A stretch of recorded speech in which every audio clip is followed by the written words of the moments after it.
Good morning, this is Orson Wells speaking. I'd like to read to you an affidavit.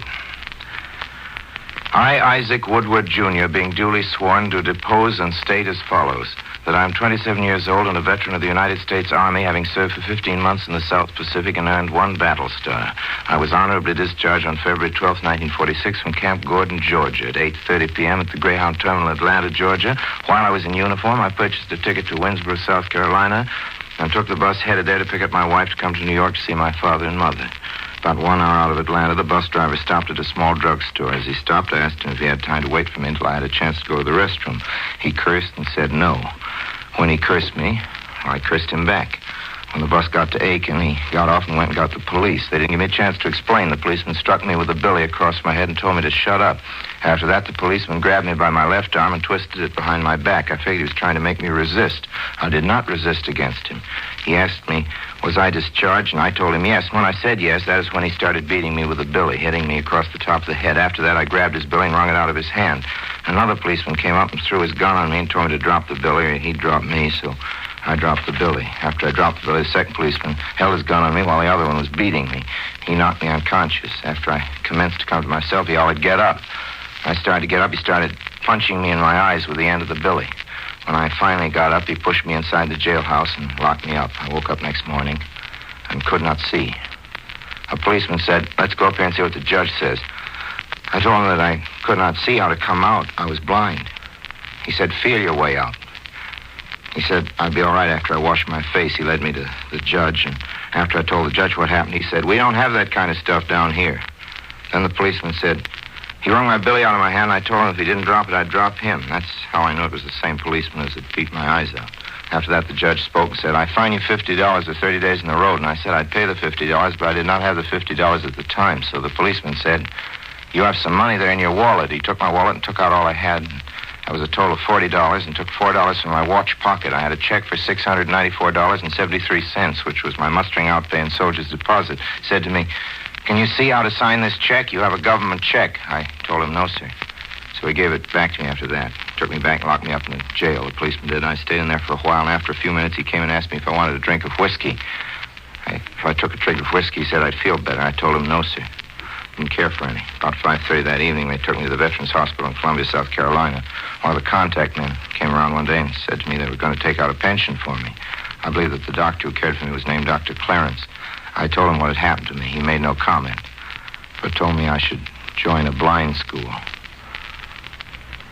Sworn to me, this 23rd day of April, 1946. Well, ladies and gentlemen, I had that affidavit in my pocket a few hours before dawn. When I left off worrying about this broadcast long enough for coffee at an all-night restaurant, I found myself joined at the table by a stranger. A nice, soft-spoken, well-meaning, well-mannered stranger he was. He told me a joke. He thinks it's a joke. I'm going to repeat it, but not for your amusement. I earnestly hope that nobody listening will laugh. This is the joke. It seems there was a white man who came on business to a southern town, it could be Aiken, South Carolina, and found he couldn't get a bed in any of the good hotels. He went to the bad hotels and found the flop houses, but there was no room for him in any of the inns reserved for white folks in that southern city. So at last, in desperation, he applied at a Negro hotel where he was accepted with the proviso that he would consent to share a double room with another guest. With rueful gratitude, this white man paid his bill, left to call for early in the morning. He rested well, quite undisturbed by the proximity of the sleeping colored man beside him, and was awakened at the hour of his request. After breakfast, he left the railway station where he boarded his appointed train, but the conductor would not let him into any of the regular coaches. The man was told quite rudely to go where he belonged, the Jim Crow car. The hero of this funny story allowed he hadn't washed in the morning, that the dust of travel must be responsible for the conductor's grievous social miscalculation. He went to the washroom. He started to clean his hands. They were black, an even hue of black. Then he looked into the mirror. His face was the same color.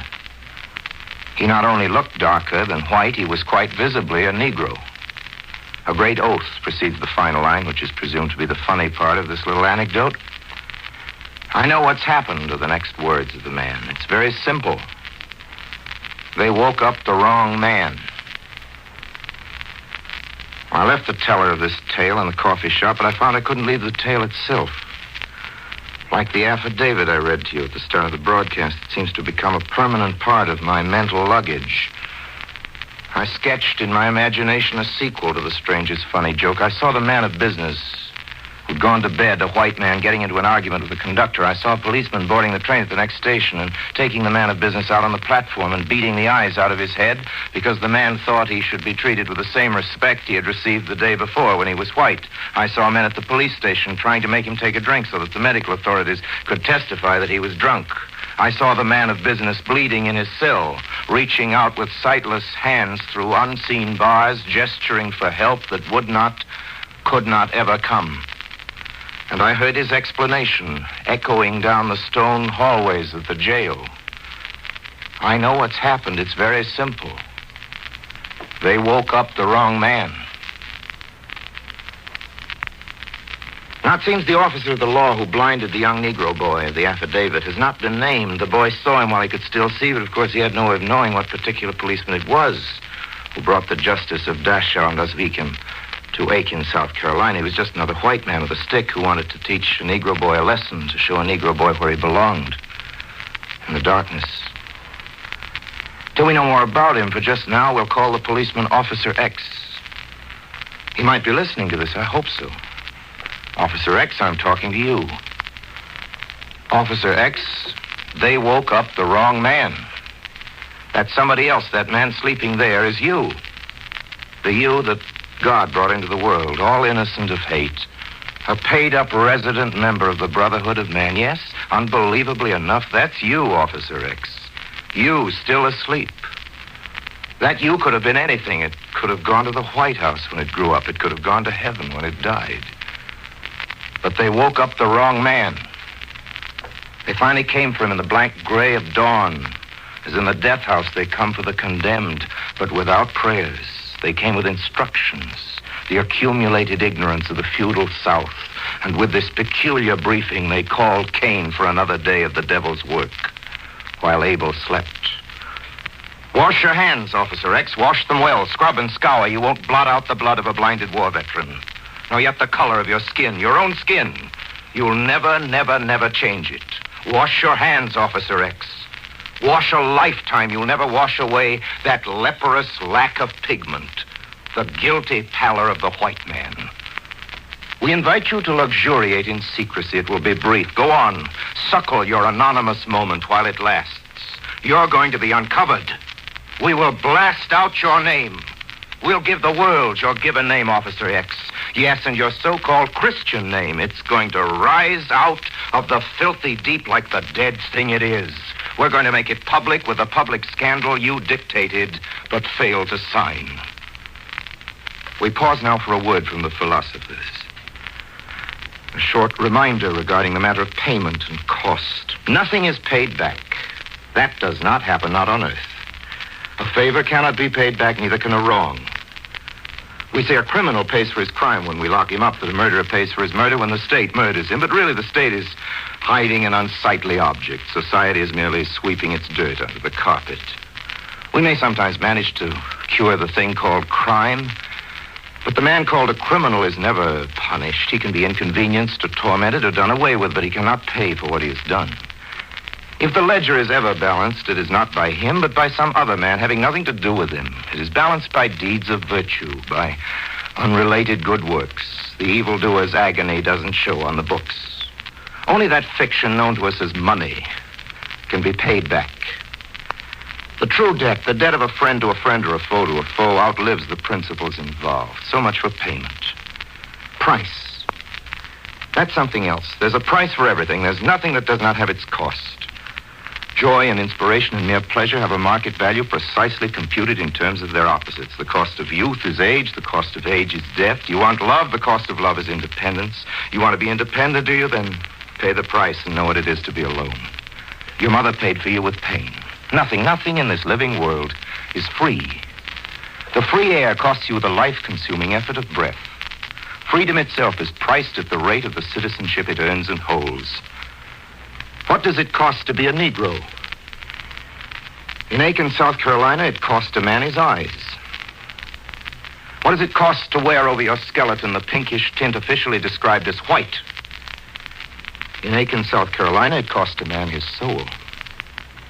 Officer X may languish in jail. It's unlikely, but it's possible that he'll serve as long a term as a Negro would serve in Aiken, South Carolina, for stealing bread. But Officer X will never pay for the 2 eyes he beat out of the soldier's head. How can you essay the gift of sight? What are they quoting today for 1 eye? An eye for an eye? A literal reading of this Mosaic law spells out again only the blank waste of vengeance. We've told Officer X that he will be dragged out of hiding. We've promised him a most unflattering glare of publicity.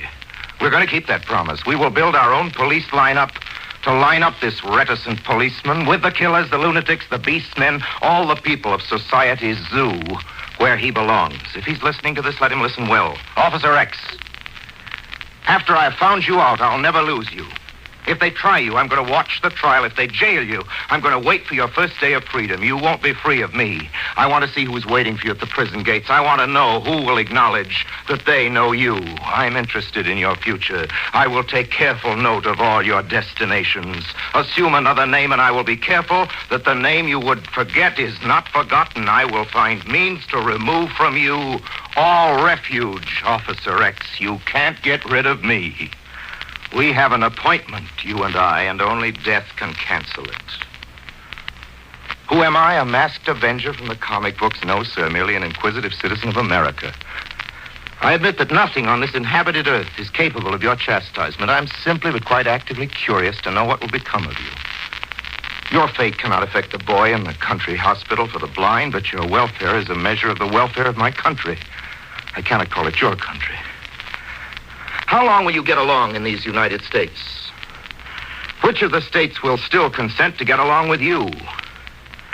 Where stands the sun of common fellowship? When will it rise over your dark country? When will it be noon in Georgia?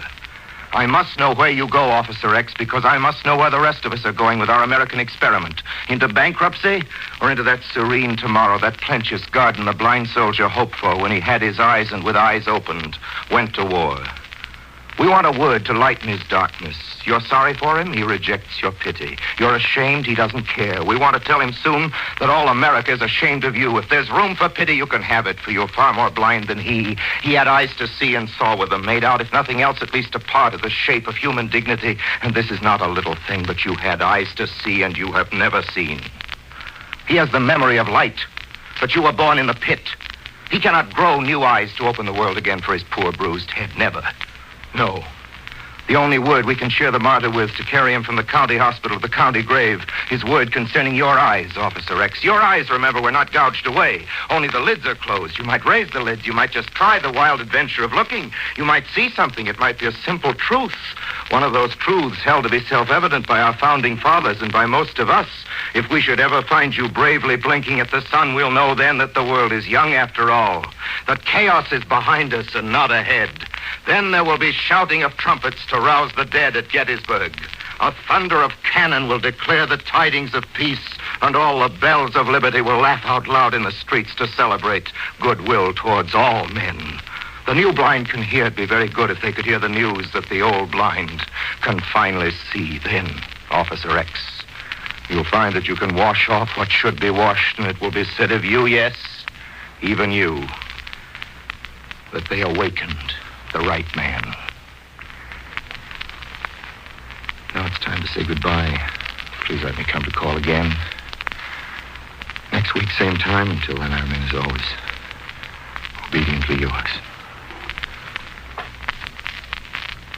Ladies and gentlemen, the American Broadcasting Company invites you to be with us again next Sunday afternoon at 1:15 o'clock over most of these very same stations when we shall again hear from Mr. Orson Welles. This is ABC, the American Broadcasting Company.